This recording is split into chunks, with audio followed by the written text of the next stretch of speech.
इस वीडियो में हम लोग जानने वाले हैं कि वचन किसे कहते हैं, वचन के कितने भेद होता है और इसके भेद की परिभाषा क्या है।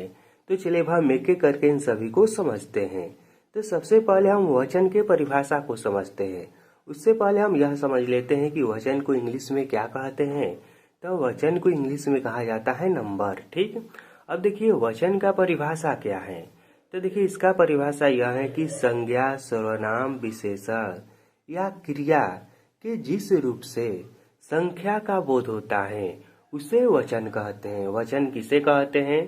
तो संज्ञा, सर्वनाम, विशेषण तथा क्रिया के जिस रूप से किसी संख्या के बारे में मालूम चले या संख्या का बोध हो उसे ही वचन कहते हैं। इसे और भी आसान भाषा में यदि बोलना हो तो हम इस तरह से भी कह सकते हैं कि जिस भी शब्द से किसी संख्या के बारे में मालूम चले उसे ही वचन कहते हैं। ठीक, अब वचन कितने प्रकार के होता है? तो देखिए वचन के मुख्य रूप से दो भेद हैं।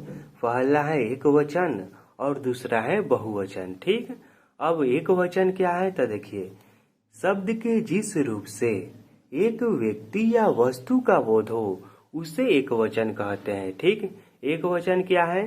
तो वचन के जिस रूप से किसी एक व्यक्ति, वस्तु या कोई भी चीज किसी सिंगल का बोध हो, ठीक, तो उसे हम एक वचन कहेंगे। जैसे कि लड़का, पुस्तक, घड़ी, कलम, किताब, मोबाइल, यह सब क्या है? यह सब एक वचन है। यदि मैं कलम कह रहा हूँ तो इससे केवल एक कलम का बोध हो रहा है। ठीक, इसलिए यह कौन सा वचन है? यह है एक वचन। अब इसी का दूसरा भेद है बहुवचन। और बहुवचन क्या है? तो देखिए शब्द के जिस रूप से एक से अधिक व्यक्तियों या वस्तुओं का बोध हो उसे ही बहुवचन कहेंगे। शब्द के जिस रूप से हमें यह मालूम चले कि एक से अधिक संख्या का यह बोध करा रहा है उसे हम बहुवचन कहेंगे। जैसे कि हम कहेंगे लड़के, तो लड़के में बहुत सारे लड़के आ जाएंगे। पुस्तकें, इसमें भी बहुत सारे पुस्तकें आ जाएंगे। घड़िया, इस तरह से यह सब कौन सा वचन है?